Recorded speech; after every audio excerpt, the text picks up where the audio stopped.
Hello guys and welcome to a new episode of Leubniz Lecture. Today we're going to talk about Android and especially the constraint layout. So how to handle it, how to use it in your designs. Before we start, I want to mention that this video is part of my lecture at the Higher Technical School of Kaindorf in Austria. Okay, so let's just start right away. I already created a new project here for you, and the basic standard that you have in there, so when you create a new app, the default standard that we have is the constraint layout. So this can be seen here. So we're talking about the constraint layout right now, and we already learned about the linear layout and the relative layout. But now we're going to talk about the constraint layout as it is so much more flexible and practical when it comes to more sophisticated UIs to be designed. So yeah, let's see how that works out. We're just doing a very small demo to show you a little bit of how these things work. And we're going to start with just dragging 3 buttons into our GUI here. And as you already mentioned at the beginning, the buttons are free to be placed. So they can be placed anywhere on here, but this is usually not what we want to do because we have different screen sizes with different resolutions and we want our design to always fit perfectly to whatever the behavior of the device is. So to differentiate the buttons a little bit, let's give them some IDs. So this is our button 1 and we also give it a name of button 1. Then we have our button 2 here.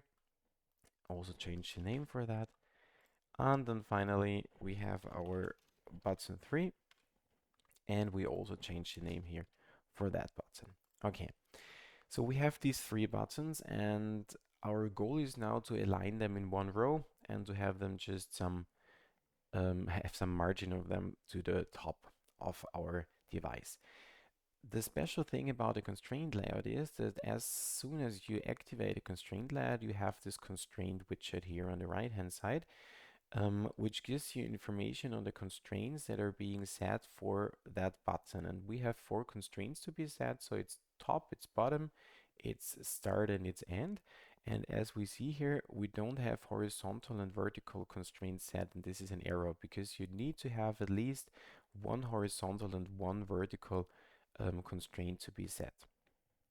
Setting constraints can be done in 2 different ways. So the first way to set a constraint is to click the button and to use this kind of I don't know, this kind of rounded corners that we have here, round edges, and you just grab them, and as soon as you grab them, an arrow appears, and you just drag this to the beginning of our parent and just um, stop clicking.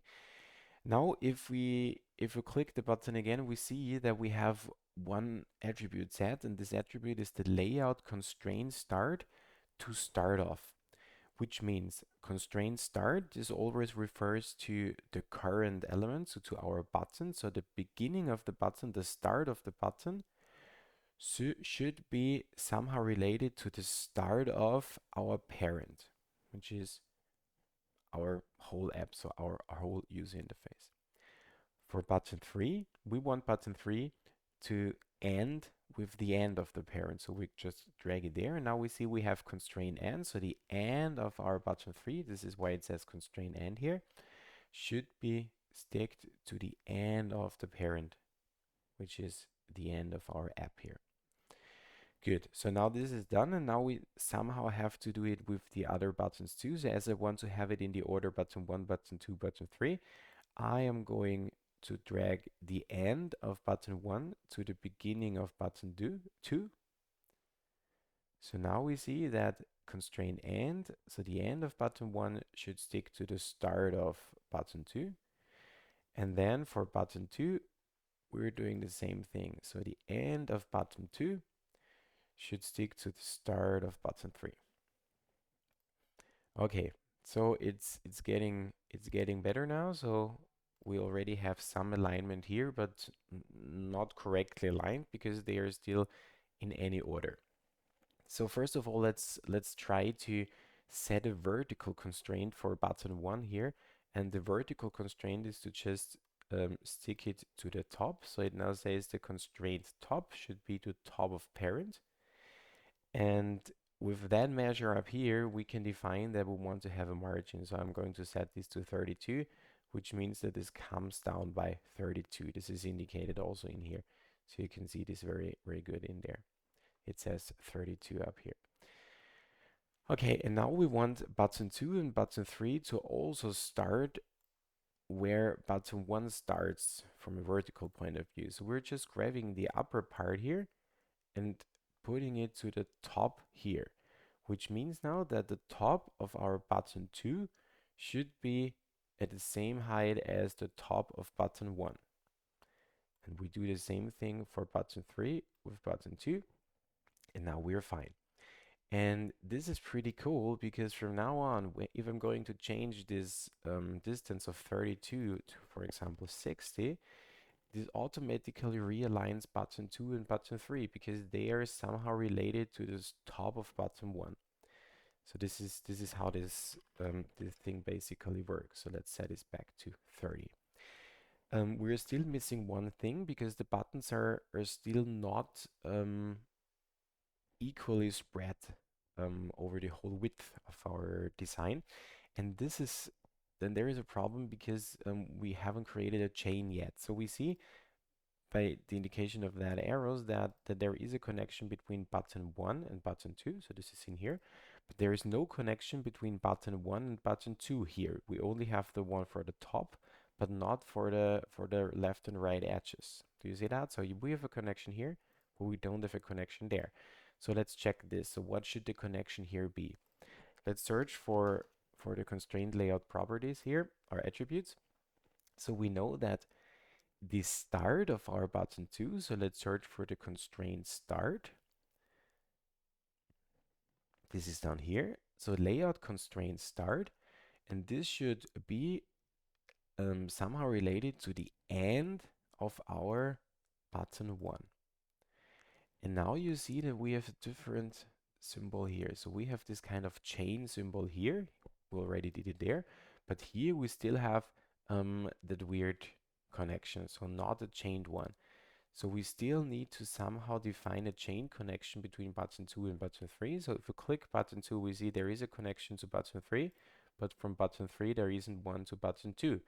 So once again, for button 3, we're going to search for the constraint end, which is right up here somewhere. Constraint left here, constraint end, and sorry, start. We're going to search for the start because this is what we want to align. Constraint start, and the start should be aligned to the end of button 2. So now we also have a chain in here, and you might have observed that from now on they are perfectly aligned. So all the space that is left is equally spread. And there is also a property or an attribute where we can define what that should be, and that's the chain properties. So we have a layout constraint chain style for the horizontal direction and for the vertical. Currently we are in the horizontal direction. So I'm just going to select one of the elements inside the chain, and then going to say, okay, horizontally I want it to be packed. And packed means just take the space that is left and put it to the left and to the right side. Spread inside means split up all the remaining space between the elements. And if we're going to say spread, this is not only between but also around the elements. So this is how we are going to let it now. Okay, so wherever button 1 is going, all the others will follow. So this is a pretty cool thing. The next thing that's interesting to know is that we can also do that in a vertical way. And to show you that, we do two different things. So first of all, we're just going to take two radio buttons in here. So this radio buttons will then be aligned vertically.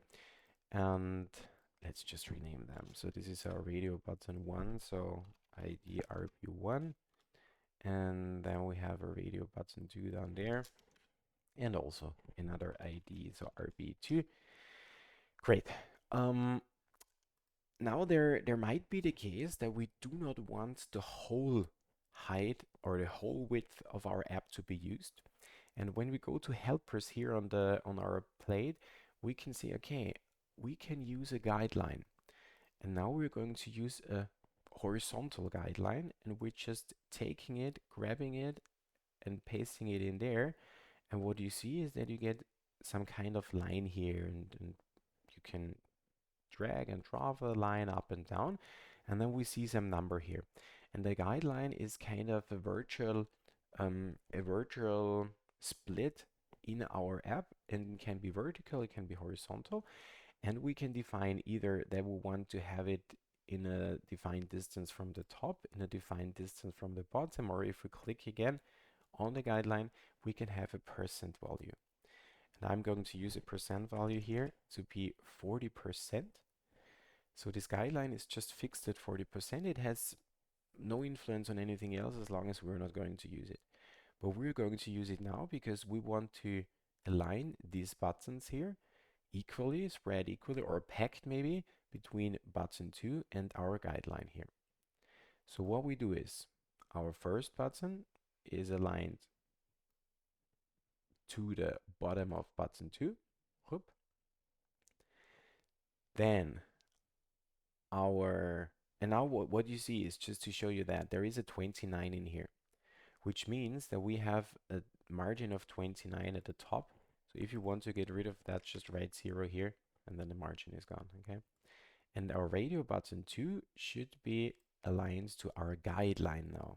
Okay, so we see we have our guideline selected here. Oh, we didn't rename our guideline, so let's give it an ID. ID guideline 1. And then we want to create a chain between button 1 and button 2 so that we can do the alignment as we did it before. So we'll do it in one direction, and then we also need to do it in the other direction. So button 2, let's go for the constraint, and now it's the constraint top. So it's done here. So constraint top to bottom of, and then we say radio button 1. And now we have created a chain in there, and it's already being aligned. And when we're searching for the chain options, we're just say, okay, in a vertical alignment now, we can use the 3 different ones. So we can use spread inside, we can use spread, or what we want to do now, it's packed. Okay, so they just stick together.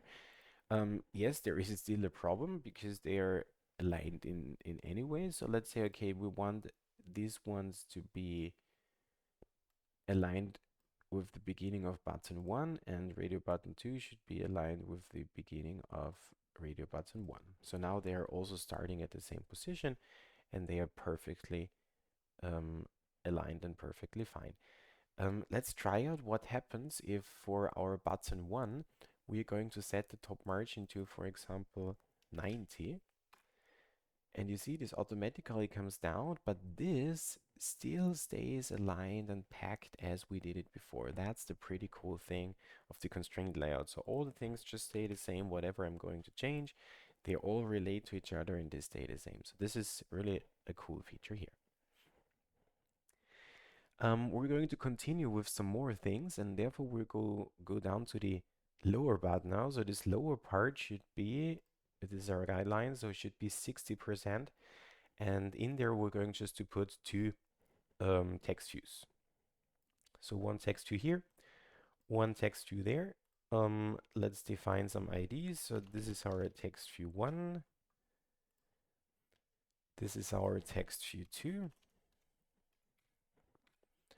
And here we just go to write some short text, so short text. And there we're going to write a longer one. So let's say very long text. Okay. Maybe let's increase the size a little bit because this is just pretty small here. So we're going to search for the text size. Yeah, let's give it to 16. That's a good one. And now what we want to do is we want to align them on the left-hand side and on the top to the guideline. So let's just align it in that way. but with some distance. So let's use some distance of 50 there. And on the left hand side, we want it to be stacked to the parent too, but also here, let's do a distance of 30. And for that one here, we're going to align it on the left hand side to our other text view. And on the top, we're also going to align it to the other text view, but also here with a distance maybe of, I don't know, let's say 150. Okay, so now these are aligned. And our goal is now to have two more text views on the right hand side here. And we want them to be equally spread on the remaining distance. So depending on how big these elements here are, there is a remaining distance on the right hand side, and we want them to be equally spread in there. So this cannot be solved with a guideline anymore because a guideline has a fixed size, but we don't know if this text is going to change, so getting longer or shorter. So the distance here is somehow dynamic. And therefore, there is another helper to be used, and this helper is called a barrier. And this is what we're going to use now. So we're just grabbing a barrier and drag and drop it in here. You don't see it, but you see that there is a barrier down there. We're giving it an ID, BR1. And what we have to do, we have to somehow say which elements should be inside that barrier.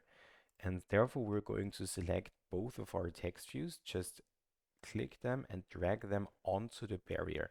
So they're now still where they should be, but inside our barrier, we see that they belong to that. And now if you click the barrier, you see the barrier already. And we see, okay, the barrier is on the left-hand side of our text. That's not really what we want to have because we want to have the barrier on the right-hand side. So we just select the barrier, sorry, and then we can say, yeah, it should be on the right-hand side. So which means now the barrier is on the right-hand side of our elements.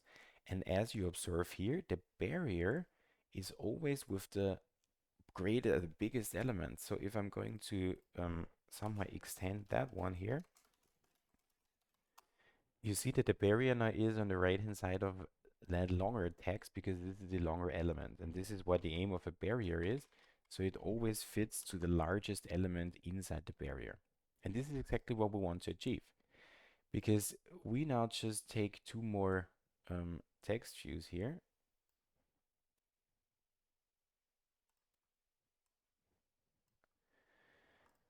So let's do text view 3 maybe. So ID text view 3. And for that one, we're going to say ID text view 4. Sorry, TV4.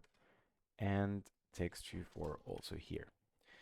And now it's just rather easy to do the alignment because it's the same as we did before, but instead of using the parent, we're just going to use the barrier here. So it's the parent on the right hand side. It's element 4 here, and on the left hand side, oh, we cannot use it. That makes sense because the barrier is an element that you have to select manually. So I'm just dragging it to the parent, and then up here where it says to the start of, I'm going to select our barrier. BR1, but I chose the wrong element here. Sorry, so the CC, I just did it wrong because we have to use text view 4 on the right hand side, but on the start, we have to use our barrier 1. Okay, so now we are there. And if you remember, if you want to do the alignment, we still have to do one thing because there is a connection from text view 3 to text view 4, but not vice versa. So we have no chain there.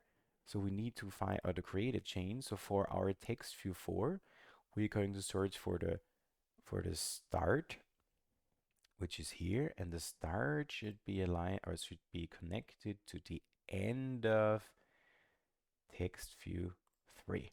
So now we have a chain and now it's already aligned. So you see that. Once again, we can select the chain options here for our horizontal alignment. This can be packed, this can be spread inside, or this can be spread. And spread is the option that we're going to use right now.